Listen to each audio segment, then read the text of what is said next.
বুখারীর হাদিসের মধ্যে আসছে, মুসলিম শরীফের মধ্যে এই হাদিস আসছে যে তিন ব্যক্তি একবার খুব ঝড় তুফান বৃষ্টি বাদল, এই যে বৃষ্টি হইতেছে মাশাআল্লাহ, বেশি বৃষ্টিও ভালো না, আবার বৃষ্টি একবারে না হওয়া ভালো। কথা ঠিক না? বেশি বৃষ্টি হইলে মানুষের ক্ষতি হয়। এই যে পাহাড় ধস হয়ে কি অবস্থা, জনজীবন বিধ্বস্ত, এরপরে আপনার বিভিন্ন জায়গায় বন্যা হচ্ছে, চীনে বন্যা হইতেছে, বাংলাদেশের বিভিন্ন জায়গায় পানি হচ্ছে, এরপরে আপনার পাহাড় ধসে মানুষ মারা যাইতেছে। এক মাদ্রাসার উপরে মনে করেন আপনার পাহাড় ধসে পড়ে গেছে। ইন্না লিল্লাহ। দেখেন বেশি বৃষ্টি হইলেও ক্ষতি, জনজীবন বিধ্বস্ত হয়ে যায়, মানুষের ক্ষতি হয়। আবার একেবারে বৃষ্টি না হইলেও খালি খরা হইলেও ক্ষতি হয়। কথা ঠিক না? এই জন্য বলে যে ঝড় তুফান বৃষ্টির মধ্যে তিন ব্যক্তি যাইতেছিল রাস্তা দিয়া, হঠাৎ করে যখন ঝড় তুফান বৃষ্টি শুরু হয়ে গেল, বুখারী হাদিসের মধ্যে আসছে, হুজুর সাল্লাল্লাহু আলাইহি সাল্লাম বলেন, এই ঘটনা বলছেন যে তিন ব্যক্তি একটা পাহাড়ের গুহার মধ্যে আশ্রয় নিয়েছে। পাহাড়ের গুহায় আশ্রয় নিয়েছে। পাহাড়ের গুহায় যখন আশ্রয় নিছে, ঝড় তুফান আর বাতাসে এমন ভয়াবহ অবস্থা, পাথর, বিশাল বড় একটা পাথর আইসা পাহাড়ের যে গুহার আপনার মুখ, সেই মুখ বরাবর আইসা পড়ছে, বিশাল বড় পাথর, যার কারণে এই পাহাড়ের গুহার মুখ একবারে বন্ধ হয়ে গেছে, একবারে বন্ধ হয়ে গেছে, কোনো আলো বাতাস কিছু একদম বন্ধ। বিশাল পাথর গড়ায় এসে পড়ছে মুখের সামনে। এখন এই যে তিন ব্যক্তি পাহাড়ের গুহায় আটকা পড়ল, তারা হায় হতাশ না করে, বাবারে মারে চিল্লা ফাল্লা না করে তারা আল্লাহকে স্মরণ করছে।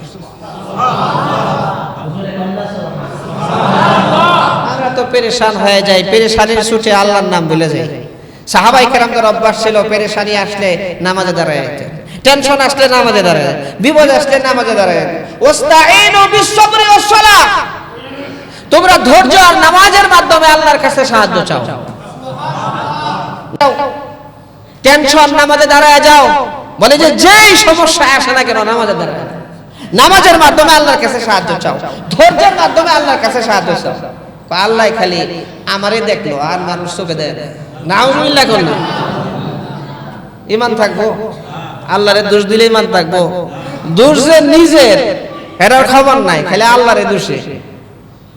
এই জন্য বলে এই তিন ব্যক্তি যখন পাহাড়ের ভিতরে ঢুকছে আর ঝড় তুফানে পাথর এসে যখন নাকি মুখের মধ্যে আইসা পুরো পাহাড়ের গুহার মুখ বন্ধ করে দিয়েছে, তখন তিনজনে পরামর্শ করে কয়, শোন ভাই, এখানে চিল্লা ফাল্লা করে লাভ নাই, আল্লাহ ছাড়া আমাদেরকে কেউ হেফাজত করতে পারবে না। আশেপাশে মানুষজন নাই, মানুষ থাকলেও কি করব, এত বিশাল বড় পাথর, অন্ধকার, তাহলে কি করা যায়? আমাদের জিন্দেগির যে ভালো ভালো আমল আছে, কাজ আছে, এগুলার উশিলে আমরা দোয়া করব। আমরা তিনজনের জীবনের যেটা মনে হবে সবচেয়ে ভালো আমল, ওই ভালো আমলের উশিলায় আল্লাহর কাছে দোয়া করব। সুবহানাল্লাহ। তাহলে কে শুরু করবে? তুমি শুরু করো। একজনে কইতেছে, আয় আল্লাহ, আমি ছাগল চড়াইতাম, প্রত্যেকদিন ছাগল চড়ায়া আসার পরে ছাগল দুয়াইয়া সেই দুধ আমার বাচ্চাদেরকে আগে পান না করাইয়া সর্বপ্রথম আমার বৃদ্ধ মা বাবাকে পান করাইতাম। আয় আল্লাহ, আমার যে পশুর দুধ, সেই দুধ সর্বপ্রথমে আমার মা বাবাকে পান করাইতাম। একদিনের ঘটনা, আমি যখন বাহির থেকে আসছি, আমার আসা দেরি হয়ে গেছে, রাত্র হয়ে গেছে। বলে যে ছাগলের দুধ দোয়ানোর পরে এরপরে যখন আমার মা বাবার কাছে নিয়ে গেছি, আমার মা বাবা তখন ঘুমায় গেছিল। আগে আমার মা বাবাকে পান করাইয়া তারপরে বাচ্চাদেরকে দিতাম, এর আগে দিতাম না। মা বাবাকে আগে পান খাওয়াইতাম, এরপরে বাচ্চাদেরকে দিতাম, এর আগে দিতাম না। কিন্তু ওই দিন যখন আমার মা বাবা ঘুমিয়ে গিয়েছে, আমার বাচ্চারা এসে খোদার যন্ত্রণায় কান্নাকাটি করতেছে, এক পর্যায়ে আমার পা পর্যন্ত ধরেছে। কিন্তু আমার নিয়ম অনুযায়ী মা বাবাকে পান করানোর আগে আমি সন্তানদেরকে পান করাই না। নিয়ম অনুযায়ী আমার বাচ্চাদেরকে সেই দুধ দেই নাই। আমি বলছি আমার মা বাবাকে পান করবে, এরপরে তোমাদেরকে দিব, এর আগে তোমাদেরকে আমি দিব না। বাচ্চারা কান্নাকাটি করতে ছিল, এক পর্যায়ে কান্নাকাটি করতে করতে তারা ঘুমিয়ে গেল। আর আমি দুধ দিয়ে আমার মা বাবার শিয়রের কাছে দাঁড়ায় রইলাম, সারা রাত দাঁড়ায় রইলাম। আমার সন্তানদেরকে দিলাম না, কখন আমার মা বাবা জাগ্রত হবে আর আমি তাদেরকে দুধ পান করাইতে পারবো। আয় আল্লাহ, এই আমলটা যদি আপনার কাছে পছন্দ হয় তাহলে পাথরটা একটু সরায় দেন, যাতে বাহিরের আলো আমাদের এই গুহার ভিতরে ঢুকতে পারে। যখন এই কথা বলে আল্লাহ রাব্বুল আলামিনের কাছে দোয়া করছে, সাথে সাথে পাথর একটু সরে গেছে আর আলো ভিতরে ঢুকতেছিল। সুবহানাল্লাহি ওয়া বিহামদিহি, সুবহানাল্লাহিল আযীম, আল্লাহু আকবার। খিদমতে মা দর পে দর কোন সুবহ শাম, তাকে বাশে দর্দ আলম নে কে নাম। মা বাবার খিদমত করো, সকাল সন্ধ্যা মা বাবার খিদমত করো। আল্লাহ তাআলা দুনিয়াতে আখিরাতে উভয় জগতে তোমার নাম উঁচা করে দিবেন। দুনিয়া আখিরাতে সব জায়গায় তোমার নাম উঁচা হয়ে যাবে। মা বাবার খিদমত করো, মার চেহারার দিকে তাকাইলে আল্লাহর নবী বলেন একটা কবুল হবে। অনেকে আছে মা বাবার খোঁজ খবর নাই, মা বাবা কষ্ট করে বলে মা বাবার কোনো খোঁজ খবর নাই। বউ বাচ্চা নিয়ে খুব সুখে স্বাচ্ছন্দ্যে আছে, মা বাবার খবর রাখে না, আছে না নাই? মা বাবা দুনিয়ার জমিন থেকে বিদায় হয়েছে, মা বাবার জন্য দোয়াও করে না, দান খয়রাতও করে না, এরকম মানুষ আছে, আছে না নাই? এরকম মানুষ আছে।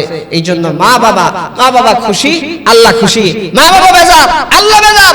আল্লাহ নবী বলেছেন হুমা জান্নাতুকা ওয়া নারুকা, মা বাবাই তোমার জান্নাত, মা বাবাই তোমার জাহান্নাম। একজন বলে আইছে যে মার পায়ের নিচে জান্নাত, কোদাল লয়ে আইছে, মা দেই তোর পায়ের নিচে বলে জান্নাত, কোদাল লয়ে আইছে, খুঁজা দেখবো জান্নাত আছে। দেখছেন এই অবস্থা? আল্লাহু আকবার। এইজন্যই লোক যখন বলছে আল্লাহ এই আমল যদি পছন্দ হয় পাথরটা একটু সরায় দেন, আলোটা একটু ঢোকার সুযোগ করে দেন, সাথে সাথে পাথর সরে গেছে আর আলো ভিতরে ঢুকতেছে।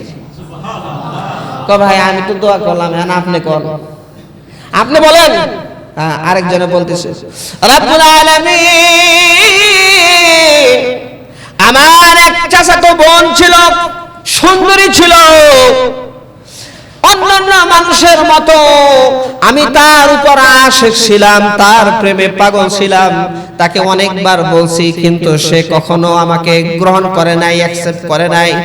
একবার তাকে অনুনয় বিনয় করে বলার পরে সে আমাকে বলতেছিল 100 স্বর্ণ মুদ্রা যদি আমাকে দিতে পারিস তাহলে আমার কাছে আসতে পারবি। আমি অনেক কষ্ট করে 100 স্বর্ণ মুদ্রা জোগাড় করার পরে তাকে দিলাম। এরপরে যখন তার সাথে আমি জিনায় লিপ্ত হব এমন সময় সে বলতেছে ইয়া আবুদাল্লাহ ইত্তাকিল্লাহ। আল্লাহু আকবার। হে আল্লাহর বান্দা, তুমি তো আল্লাহর গোলাম, আল্লাহকে ভয় করো। আল্লাহর গোলাম, আল্লাহকে ভয় করো। আল্লাহ যা হারাম করেছেন তা করো না। এই কথার সঙ্গে শোনার সঙ্গে সঙ্গে আমি লাভ দিয়ে দাঁড়ায় গেলাম। আমি সেইখান থেকে চলে আসলাম। আয় আল্লাহ, আমার এই কাজ যদি পছন্দ হয় তাহলে পাথরটা আরেকটু সরাইয়া দেন। আল্লাহ জানেন ঘুমাইছেন, পিছনের ভাইরা কি ঘুমাইছেন নাকি? দেখেন আশেপাশে কেউ ঘুমাইছে নাকি? হ্যাঁ, কথা কি বোঝা যায়? অসুবিধা হইতেছে নাকি? ভালো মতো খেয়াল করেন, হাদিসের ঘটনা। আল্লাহু আকবার। বুখারী আর মুসলিম শরীফে এই ঘটনা উল্লেখ করা হয়েছে। আল্লাহ, আমার যদি এই আমলটা পছন্দ হয় তাহলে পাথরটা আরেকটু সরায় দেন। সুবহানাল্লাহ। এই কথা বলছে, সাথে সাথে পাথর আরেকটু সরে গেছে। পাথর যে সরছে বেরো যায় না, কি করা যায় না, বের হওয়া যায় না। ভাই দুইজন তো কইলাম, আপনি কোন, আপনি তো শেষ, আপনি বলেন। আমারও আছে, একটা আছে আবার, সুবহানাল্লাহ, আমারও একটা আছে। কি আছে? আল্লাহ, আমি একবার মানুষকে কাজের জন্য আমার বাসায় নিয়ে আসলাম, এক ফারাক শস্যের বিনিময়ে আমি নিয়ে আসলাম, সবাই তার মজুরি নিয়ে গেছে, কিন্তু এক আল্লাহর বান্দা তার মজুরি না নিয়ে একটু আগে চলে গেছে, একটু আগে চলে গেছে। আমি যে তার শস্য পাওনা ছিল কাজের বিনিময়ে, সেই যে শস্য শর্ত করেছিলাম সেটা আমি জমিনে চাষাবাদ করার কারণে সেই চাষ থেকে আমার এত উন্নতি হয়েছে, সেইখান থেকে ব্যবসা বাণিজ্য করতে করতে এত উন্নতি হয়েছে, বিশাল উটের বহরের মালিক হয়ে গেছি, বিশাল গাভীর এক পালের মালিক হয়ে গেছি, অনেক বড় ছাগলের পালের মালিক আমি হয়ে গেছি। সুবহানাল্লাহ। অনেকদিন পরে ওই আল্লাহর বান্দা আইছে, আমার পাওনা আমারে দেন। কি কয়? আমার পাওনা দেন। তখন আমি বললাম যে এই যে দেখেন উট দেখতেছেন, দেখতেছি তো অনেকগুলো উট, গয়না সারা যাবে না। গরু দেখতেছেন, দেখতেছি তো অনেক। বকরি দেখতেছেন, দেখতেছি, এগুলো সব আপনার। আরো জোরে বলেন না সুবহানাল্লাহ। মানুষ আমাদের মধ্যে খালি সামান্য টাকার জন্য লোভে পাপে হইল মৃত্যু। আমাদের মধ্যে এত লোভ, আল্লাহর উপর ভরসা করুন কেমনে? লোভ থাকলে তো আল্লাহর উপর ভরসা করা যাবে না। আমাদের অবস্থা হলো ওই লোভী কুকুরের মতো। এক কুকুর মুখের মধ্যে রুটি নিয়ে মালিকের সাথে যাইতেছে, সামনে পড়ছে নদী। সামনে কি পড়ছে? কুকুরের মুখে হলো রুটি, সামনে পড়ছে নদী। আর মালিকও সাঁতরায়, কুকুরও সাঁতরায়, মুখে রুটি। কুকুর দেখে যে আরেকটা রুটি, আরেকটা কুকুর পানির মধ্যে দেখা যায়। বুঝছেন কিনা? ছায়া পড়ছে না, পানির মধ্যে ছায়া পড়ে না। দেখে কুকুর মনে করছে আরে আমার মুখে তো একটা রুটি আছে, আবার ওই যে আরেকটা রুটি, আরেকটা কুকুর, ওরে যদি হামলা কইরা আমি ওই রুটিটা নিতে পারি তাহলে আমার দুইটা রুটি হবে। কয়টা রুটি হবে? করছে হামলা। হামলা করার কারণে নিজের মুখে যে রুটি আসলো এটাও হারাইছে। এই জন্য বলছে যে আমাদের দশা হলো, আমাদের লোভের অবস্থা হলো কুকুরের মতো। বলে যে যখন মানুষ লোভ করতে যায়, যখন নাকি আপনারই করতে যায়, তখন নিজে সালাম সহ গায়েব করে ফেলে। কথা ঠিক না? এই জন্য লোভ থাকলে সে আল্লাহর উপর ভরসা করতে পারবে না। লোভ এমন এক জিনিস, লোভী মানুষের আল্লাহ সুবহানাহু ওয়া তাআলা লোভী মানুষের আমল নষ্ট করে দেন। লোভে হয় পাপ, অন্যায়। লোভের কারণে মানুষ মানুষকে মারে, লোভের কারণে মানুষ মানুষকে হত্যা করে। এই লোভের কারণে যত গুনাহ আছে, গুনাহের মূল হলো লোভ। লোভ লালসার কারণে ভাই ভাইকে ঠকায়। আমি 10% জায়গার মালিক বেশি হইতে পারি, 10% কি 1,000 টাকার জন্য। কথা ঠিক না? 1 লাখ টাকার জন্য, 10,000 5,000 টাকার জন্য ভাই ভাই কাইজা ঝগড়া, সব লোভের কারণে। খুঁজে দেখেন সব হলো লোভ লালসা, এরকম এক জিনিস। এখন তো বলার টাইম নাই। এক সুন্দর চমৎকার একটা ঘটনা হযরত ঈসা আলাইহিস সালাতু ওয়াস সালামের জামানায়, সময় পেলে আরেকদিন বলবো। তো বলতেছিলাম এই শেষ ব্যক্তি, ওই ব্যক্তিকে বলতেছিল ভাই এই উট যা আছে সব আপনার, এই গরু যা আছে সব আপনার, এই বকরি যা আছে সব হলো আপনার। আপনি কি আমার সাথে মজা করতেছেন নাকি? মজা লইতেছে না। আপনি যেটা পাইতেন এটাকে আমি চাষাবাদ করার পরে সেইখান থেকে আমার যখন বাড়ছে, বেচা বিক্রি কইরা, ব্যবসা বাণিজ্য কইরা আমি উট গরু ছাগল কিনা এরকম বিশাল বড় হইছে। ভাই সব আপনার, আপনি নিয়ে যান, একটাও রাখবেন না, একটার মালিক আমি না।